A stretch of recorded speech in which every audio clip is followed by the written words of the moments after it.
धुळ्यात plus polio लसीकरण मोहिमेचे जिल्हास्तरीय उद्घाटन. 1.82 लाख बालकांना पोलिओ डोसचे उद्दिष्ट.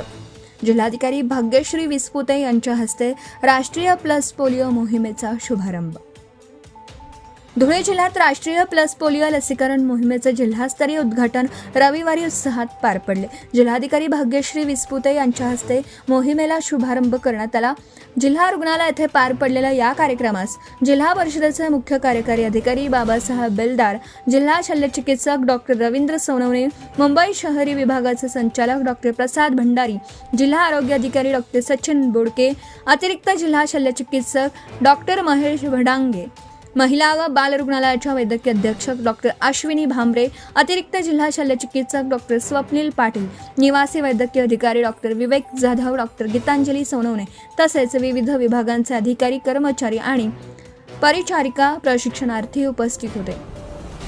जिल्हाधिकारी भाग्यश्री विस्पुते यांनी सांगितलं की जिल्ह्यातील 0 ते 5 वर्ष वयोगटातील 1,82,843 बालकांना पोलिओचा डोस देण्याचं उद्दिष्ट निश्चित करण्यात आलं आहे. यासाठी 1,508 लसीकरण केंद्रांवर 3,260 अधिकारी व कर्मचाऱ्यांची नियुक्ती करण्यात आली असून 63 ट्रान्झिट पथकं आणि 91 मोबाईल पथकं कार्यरत राहणार आहेत.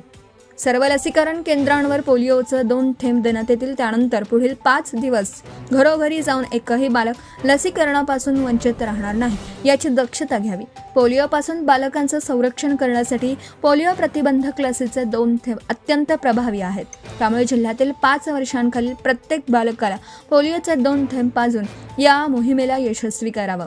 कोणतेही पात्र बालक लसीकरणापासून वंचित राहू नये यासाठी आरोग्य विभागाने नियोजनबद्ध पद्धतीने काम करावं अशा सूचनाही त्यांनी दिल्या.